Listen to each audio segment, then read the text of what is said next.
आप देख रहे हैं मलिक न्यूज 24। नजर सच खबर पर। तेलुगु फिल्म इंडस्ट्री के चर्चित निर्देशक गुडलूरी जी अशोक बाबू के खिलाफ साइबराबाद पुलिस की आर्थिक अपराध शाखा यानी ईओडब्ल्यू ने करीब 3.5 करोड़ रुपए की कथित ठगी का मामला दर्ज किया है। आरोप है कि उन्होंने एक युवक को फिल्म का हीरो बनाने और फिल्म निर्माण में साझेदार बनाने का झांसा देकर उसके परिवार से करोड़ों रुपए लिए। वहीं भोपाल के लाइन प्रोड्यूसर उमर गुल खान ने भी गंभीर आरोप लगाए हैं। उनका कहना है कि तामिया में हुई शूटिंग के बाद उनका और स्थानीय कलाकारों व स्पॉट बॉयज का भुगतान नहीं किया गया। उन्होंने ये भी दावा किया है कि उनके पास कॉल रिकॉर्डिंग्स मौजूद हैं जिसमें कथित तौर पर झूठी एफआईआर दर्ज कराने का दबाव बनाया गया।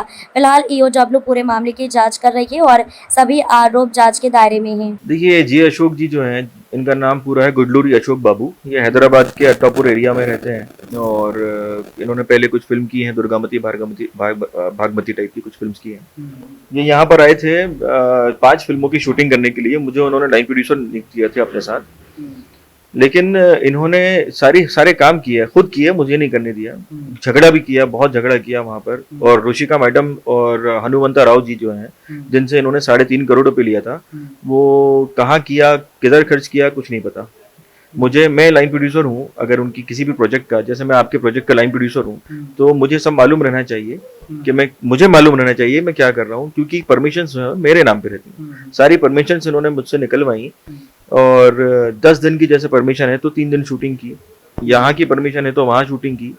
कुछ भी मतलब ठीक ठाक नहीं चल रहा था सब कुछ। मुझे समझने में काफी टाइम लग गया कि ये ऐसा क्यों कर रहे हैं। बाद में समझ में आया कि ये ऐसा लगा मुझे, तब नहीं समझ में आया था कि सरकार की आंखों में धूल झोंकने का काम कर। मेरा पैसा इन्वेस्ट नहीं है उसमें, मैंने उनको अपनी सर्विसेज दी थी। मैं मध्य प्रदेश में लाइन प्रोडक्शन का काम करता हूँ, मैंने उनको सर्विसेज दी थी। मेरा पर डे जो फीस थी मेरी, वो उन्होंने नहीं दी। उन्होंने मुझे 20% या 25% मेरी फीस दी, वो भी शुरू में, क्योंकि उनका काम करवा के देना था मुझे।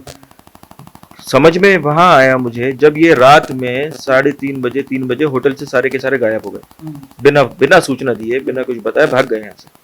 उसके बाद ना मेरा फोन उठाते, ना मुझसे बात करते, मेरे साथ झगड़े। बात नहीं हो रही अभी नहीं, बिल्कुल बात नहीं हो रही। कुछ दिन पहले बात हुई थी, कोई पता नहीं वो कहाँ पे है। नहीं, ये नहीं पता मुझे कि कहाँ पर है। ये बात जरूर हुई थी, उनका कॉल आया था कि आप मेरा हेल्प कर दो। मैंने कहा क्या हेल्प करूं मैं आपका।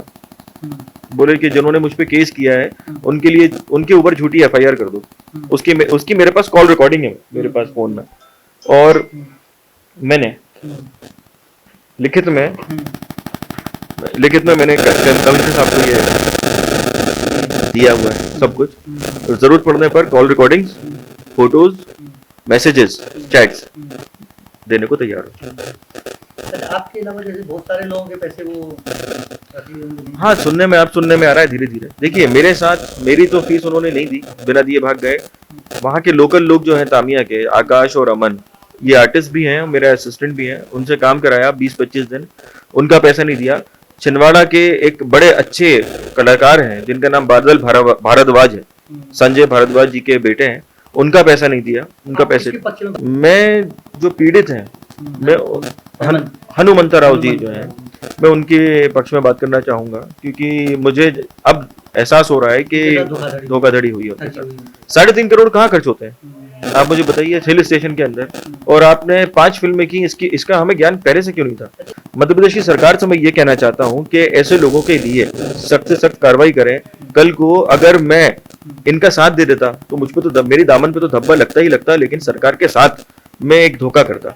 इसलिए मैंने ये सारी चीजें खोल के सामने ला दी। कल को ये सरकार को नकली जाली पेपर दिखा के और मेरी एनओसी लेके तब सब्सिडी के लिए, अनुदान के लिए अप्लाई करते, मैं वो होने नहीं देता और ना होने दूंगा, क्योंकि ये मैं पहले ही उनसे कह चुका हूँ।